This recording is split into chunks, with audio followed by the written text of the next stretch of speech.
everybody. Welcome to Be That Lawyer with Fretzin. I am Steve Fretzin, and I'm happy you're here. We've got a great show today, as we always do twice a week for your listening pleasure, and as well as helping you to, be that lawyer, someone who's confident, organized, and a skilled rainmaker. Really, really trying to help you guys figure out and navigate all the different aspects of growing the best law practice you can and maintaining a great life and kind of living the dream and everything we can.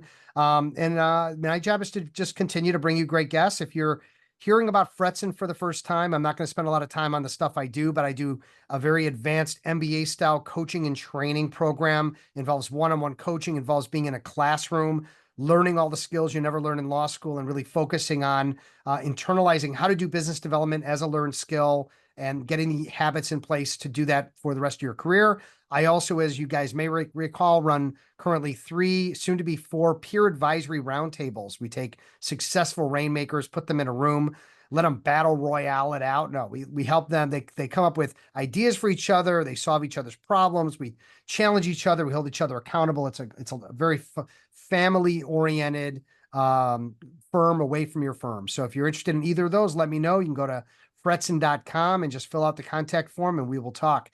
But that's enough about that. I've got Ron waiting in the wings, and we're going to have a great conversation today about marketing. Ron, what's happening, man? How you doing? Steve, how are you? Great to be here. I'm doing well, doing well. We were talking about the kids going to kindergarten, huh? The twins off to kindergarten, huh? The first time in their life, huh? Yes, they couldn't be more excited to ride that big yellow bus. We'll see. My daughter will she'll go off without a win, and my son, he might say, I'd rather stay home with you and mom. But we'll see what happens on Thursday. It's gonna be what it's gonna be, right? They gotta suck it up and deal with it. That's called life. That's it. Um, Somebody who really worked hard in his career was Muhammad Ali. And your quote of the show, that was a good segue, by the way. A quote of the show was, "I hated every minute of my training, but I said, don't quit, suffer now, and live the rest of your life as a champion."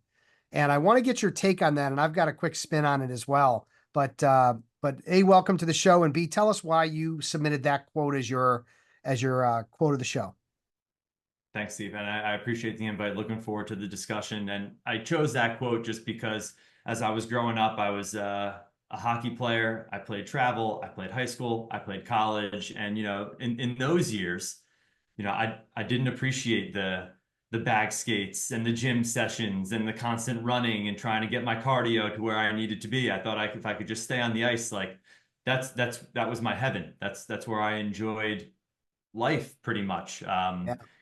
Going through my adolescence and my childhood. And, in those moments, it was hard to get through. But, you try to go out, you try to win states, you try to win a championship, you want to bring home a banner. And I was able to do so in some of those teams that I played with. But that's kind of evolved now. Now I do have much more of an appreciation for it, but it was something that kept me very driven. I had it as, the background of my phone for years.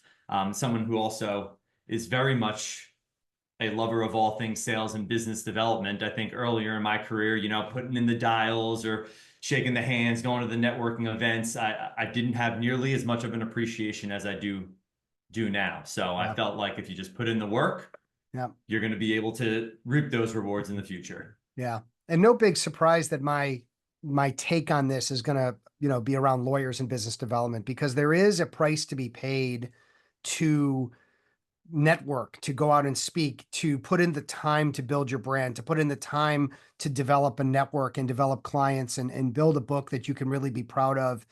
But you have to put in a little time, and there's going to be a little suffering, because you've got the billable hour pulling you in one direction. You've got the family pulling you in another direction for many. And then you've got this thing called business development, which is not, in the job description that most lawyers signed up for. So, unfortunately, to be a champion in my world, it's a rainmaker, right? That's a champion, someone that has control over his or her future via, $1 million plus book of business that's portable. And without putting in the time and suffering and putting a little extra work, it's not going to happen. So, I hate that it has to happen for lawyers that way. And of course, I'd love to and I do try to make it easier by providing proven skills and ways and means of doing it that are less painful, but it still has to happen. It does, right? You have to put in those practice reps so that when game time comes, you're able to perform. And the more prepared you are, the better the outcomes will eventually be. Yeah. It's tough to get around it. So, for everybody listening, Ron Latz is the founder of Legal Phoenix. You've been around legal marketing for a long, long time. Give us your background, and then I've got a bunch of very pointed questions to ask you to get into the weeds on how lawyers can best not only market themselves, but also ensure that they're making good decisions, because I think that's half the battle. But let's go back to you. That is half the battle, Steve. But getting back to the original question there, I've been in the legal marketing space for just shy of a decade and a half.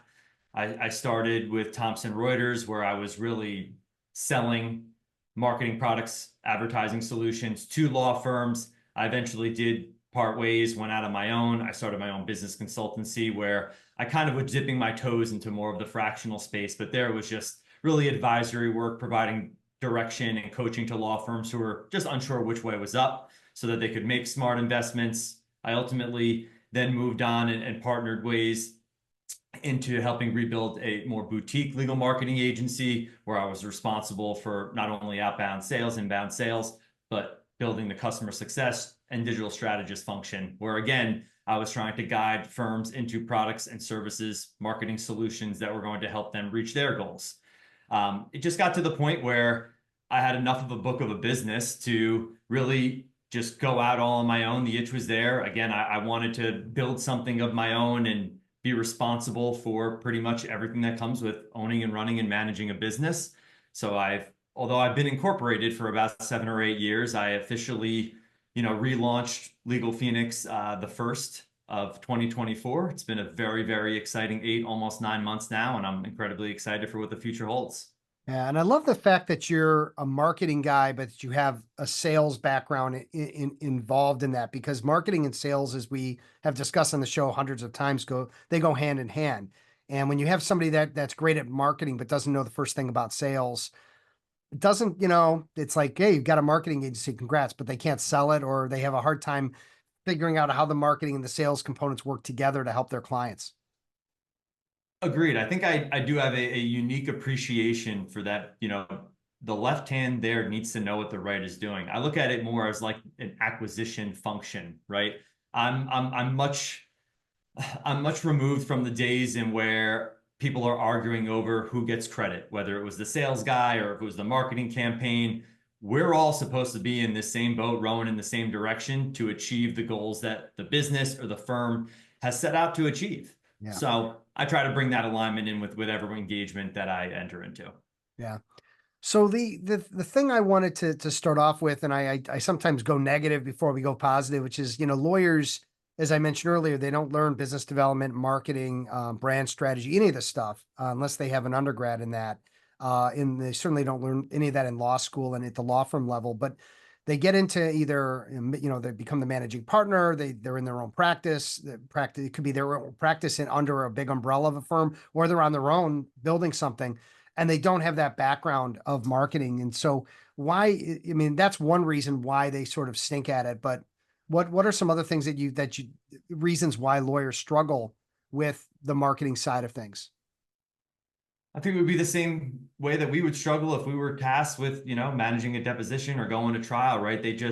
They don't necessarily know what they don't know. They lack that subject matter expertise. They're also busy building a business, having consultations, managing employees, and a lot of them, love the practice of law. There's just not as many hours as we all want in each of these days to become a specialist at everything. So, Yeah. there are a few that are incredible at it, that have really embraced personal branding, have really gotten involved and give the appropriate resources at the firm, a seat at the marketing table so that everybody can understand what they are trying to do. So that translates into sales. But I do find that those are few and far between.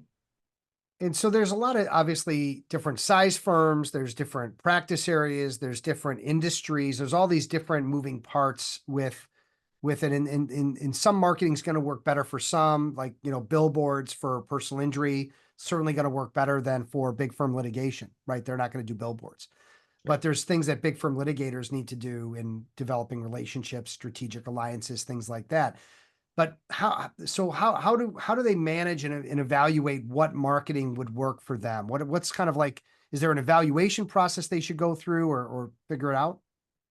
Yeah, I mean, this all depends upon the makeup of your business. Let's say that you are evaluating and trying to select an outsourced marketing vendor or a partner. I really boil it down to about 5 key components. I look at the cultural fit, I look at business alignment, I look at the scope of work, I look at their track record of success, and then ultimately trust, right? As far as cultural fit, if you're accustomed to having an in-house marketing resource and then you're going to go out and outsource your marketing efforts, you've got to get accustomed to that now new engagement cadence because that individual isn't going to be entirely dedicated to you. That account manager or customer success professional may be managing dozens and dozens of accounts. They may also not be the subject matter expert. They have to bring in the SEO specialist or the ad specialist. Not saying either way is right. I know plenty of firms that are building functions in-house. I know plenty of firms that also rely on an outsourced agency, but you just got to know what you're going into, right? Before you sign on that dotted line. I think the business alignment is another big thing, Steve. And I know that we could have an entire episode talking about legal marketing agency exclusivity. Mm-hmm. I see both sides of those coins. But if that agency that you are working with is helping the firm down the road generate the same types of cases as you are, you do have the right to know.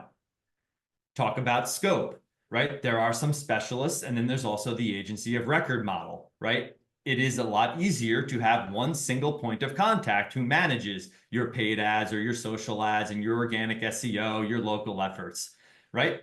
You can also have a disparate or hub and spoke approach where you just have different agencies or freelancers or coaches and consultants that specialize in one area or the other. So you've got to really figure out what works best for you.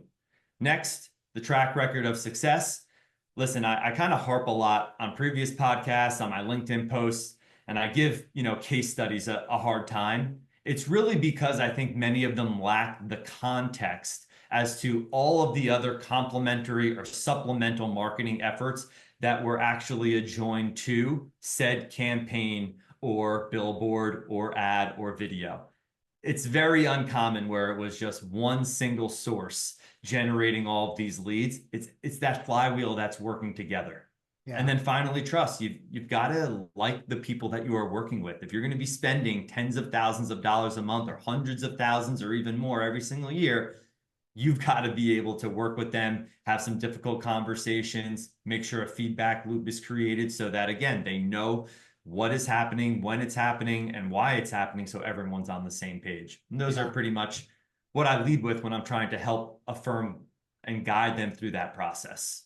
Yeah, but what resonated with me was the vetting process. I think it's a couple things. One is how many questions did the marketing agency, for example, ask you? They're running the meeting. They could be presenting you a lot of solutions, but are they asking questions to really identify your buyer persona, where you get business from, how, what is going to work best for you and your culture, your firm, and all that? Are they asking you questions? The other piece of it is, let's say you feel like it's a good fit, everything's there. Like I give out names of my clients for new prospective clients for my programs to speak with. Why? Well, because I want them to hear from other lawyers the successes that they received because they did the right things. They actually did, they followed through on the things that they were supposed to follow through on. And so I think that's better than a case study, right? Because case studies Sure. can be whatever anybody wants them to be. When in reality, live interactive conversations about, is this vendor good? Is this agency great? Whatever it might be, I find that much more helpful. I'm going to double down on that or piggyback, whatever Okay. analogy you want to use You could here. double piggyback. Double down, piggyback on this. Take that a step further with those references. Even if they're in a mastermind or if they're in another networking group or just colleagues that you've met, maybe in another chat group, whatever it may be. Try to get the context as much as you can. Ask them, how long did they make the investment? How much was the investment? What was the initial goal and objective? Right? Like, did they continually keep you up to date on the status of those programs? It's not just going to someone and say, hey, did Google Ads work for you? You're just going to get a yes or no answer. And someone that's jaded or potentially didn't have the right partner where it didn't perform is going to then tell someone you should never do it. I think all types of marketing work. It's just whether or not it's going to work for you, your firm, your situation, and your goals. And that's what you've really got to dig down into the bottom of. Yeah. So there's a lot of, like you said, moving parts that need to be observed and looked into. And the evaluation, knowing there's two parts. There's the I need to get more marketing. So who do I talk to? Right. And the second part is what what should I invest in and how do I know that it's going to work for me? And there's no promises, but people that have been in this a long time will know whether, like I know if I'm dealing with someone who's working, billing 60 hours a week and that's never going to change, that my program's a waste of time because no one's going to work 60 hours a week and then do business development. That's just not ever going to happen. So there's people that can be quickly disqualified too. But what take that to the next level. There's a multitude of factors that you've got to take into account or consider when you're making any sort of investment, whether it's SEO or paid ads or social. I think it boils down to three primary components, and that's what are the goals and objectives of your firm, not someone else's. You're building your own firm, not the guys or the gals down the street. The second one is going to be you've got to take a look at the competitive landscape, right? Whether you're in the local, whether in your organic or your paid ads, what are the review profiles of these individual firms? Are they constantly showing up? Like you see the usual suspects when you're doing your Google searches. You know who is constantly there. And if you're working with an ad specialist, they're going to tell you like how much search impression share you're capturing and what else is available within the market, right? You've got to make sure that you understand and you articulate that as well as you can to the agency. They're going to do some competitive research and then they're going to make a recommendation based off of the competitive landscape to hopefully meet the objectives that you're out to achieve. And then finally, it's capitalization, it's your budget, right? There are some markets where SEO and ads are just simply cost prohibitive. You have to, I actually posted about it today. That doesn't mean that you can't find a niche or find your nook and cranny as to where you can uncover opportunities, but in some of those major markets and metros, you're just not able to dip your toe in the water. Yeah. You've So got to, be a little like more. personal injury Chicago, I'm pretty new at doing personal injury in Chicago, and I'm gonna start doing pay-per-click ads or try to do SEO on that. It's gonna be a disaster, right? You yourself or as a personal injury No, firm? no, no. Let's say I'm a personal injury Oh, attorney and I'm trying to now be competitive with other ones that have been either around for 20, 30, 40 years, or I'm going to just pay out to try to get on the first page, which is going to be what, 300 a click? I mean, generally speaking, it is going to require a very aggressive investment in order to compete. Now, Yeah. if you Millions of dollars a week it could be, or a month or something. I mean, it's to go up against the big players that have the big budgets. It's there not are easy to, yeah. Yeah, there are certainly firms that are spending 20, 30, 40, $50,000 a month on SEO, quarter Yeah. million dollars a month on paid ads, right? And if that's not your firm, which it's not many of them, you've got to do things that are much more around building brand awareness, being active in your community, making sure that you are networking and doing the business development and ensuring that your referral marketing efforts are really top notch because playing in the digital landscape, you might not be able to afford that. And maybe that's not the firm that you're trying to build, right? Those firms, many of them are very high volume. The infrastructure that is needed to support that type of case volume is significant. So if you don't have the resources or the infrastructure to bring on another 3, 4, 500 cases a month, right? There's no intention to then go and invest, make that type of investment because that's not the firm or the business model that you're operating in. Yeah. So we've got a pretty good following on the Be That Lawyer podcast with solos and small firm attorneys. If you guys are listening, Ron, what are suggestions for people that are on a budget to get some marketing chops built and start bringing in business or start building their brand? I would say talk to as many people as humanly possible about all the things that they're doing outside of their digital and their traditional channels, right? Talk to an individual like yourself, Steve. Make sure that your business development, that you have a plan in place, that you are tracking your referrals, that you are active in your community, not just cutting a check and making a donation, right? Like you are actually involved. You are a voice within the local community so that people do eventually know, like, and trust you. You build that awareness. And that awareness eventually turns into affinity, so that when someone thinks about that divorce or potentially the DUI or the accident, that you are going to be their first call. Yeah.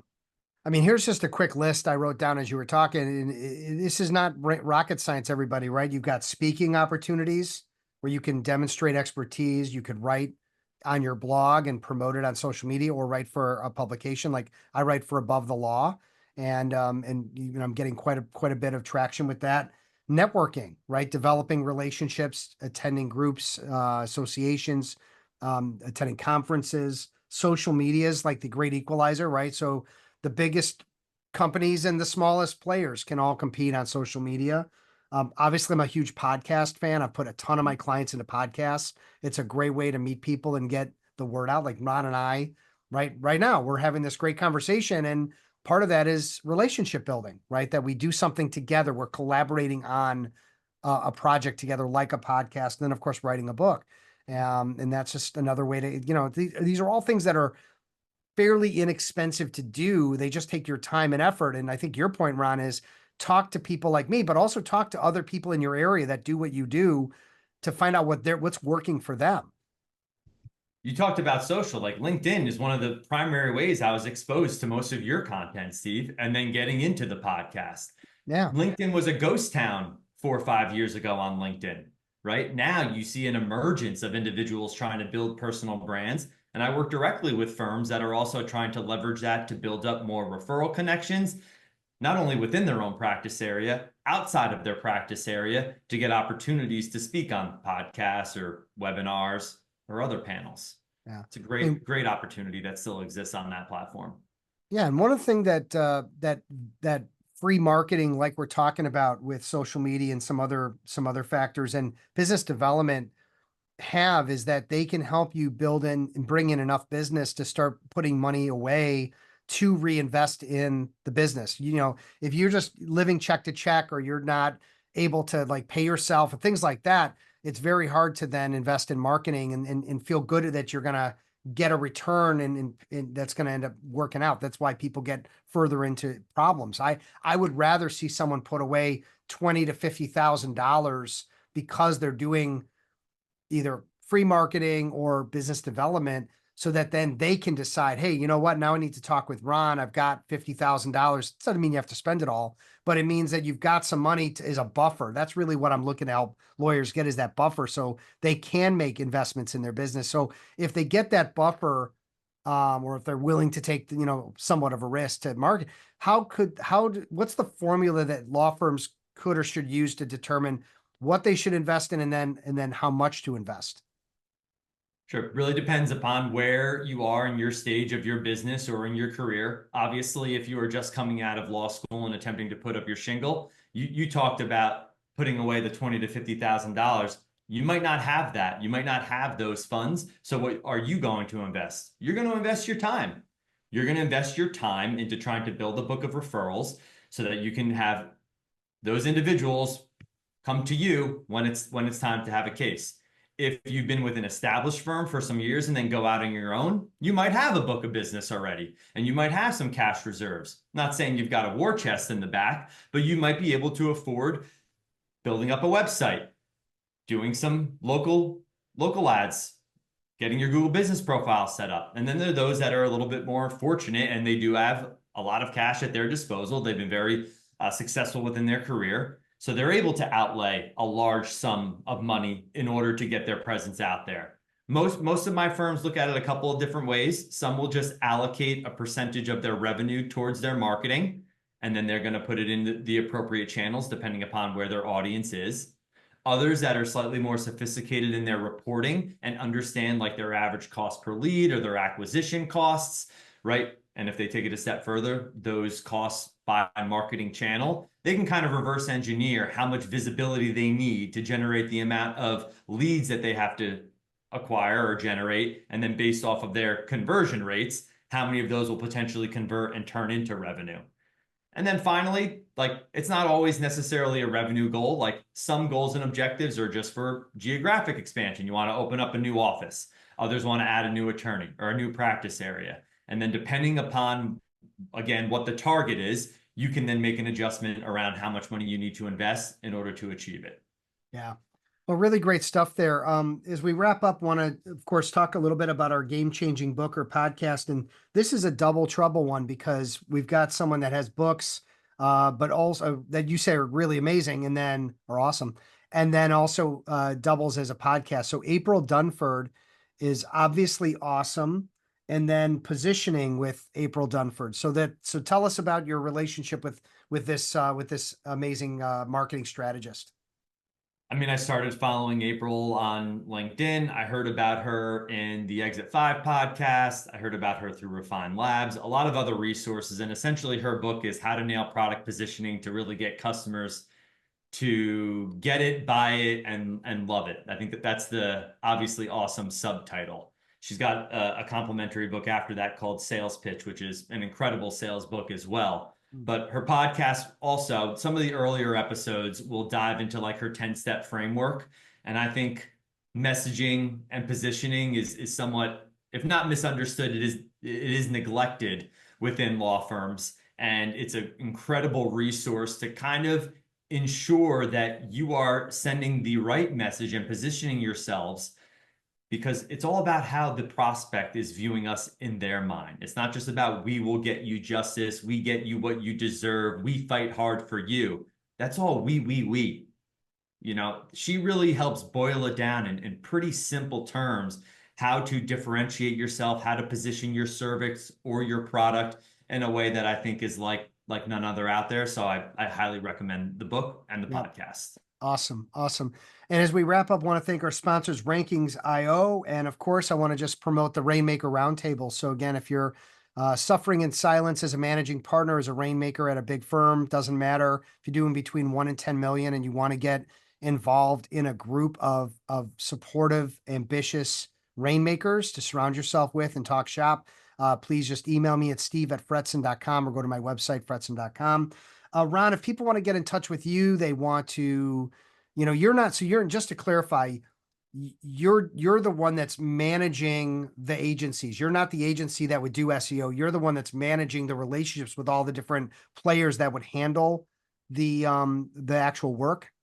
That's correct. I'm a legal marketing go-to-market strategist. Through Legal Phoenix, I offer consulting and advisory work as well as fractional CMO services exclusively for law firms. So I try to help restore that trust in agency relationships as well as safeguard their investments so that they can feel confident that their marketing is actually working. Yeah. What I like about that is you're agnostic. You're not getting kickbacks. You're not getting, you're putting people where they need to be and for the right reasons, you're not trying to put a round square in a round peg in a square hole because that's going to make you a buck, right? You're trying to do what's right for them to get them results and then move them in the right direction. Correct. And selfishly, some of the enjoyment I get out of that is anytime an agency or another partner will provide a kickback or an affiliate fee, whatever charitable organization is nearest and dearest to my client's heart, we funnel that money right there to that cause. Yeah. So really great. Really great. Well, awesome, man. Thank you so much for being on the show and sharing your wisdom. I mean, marketing is like a endless void or chasm that lawyers struggle with in many cases, spend a ton of money that's wasted. They really need direction and they need someone they can trust. And I'm appreciative that you're in the market doing this. So, thank you so much for coming on the show and again, sharing your wisdom.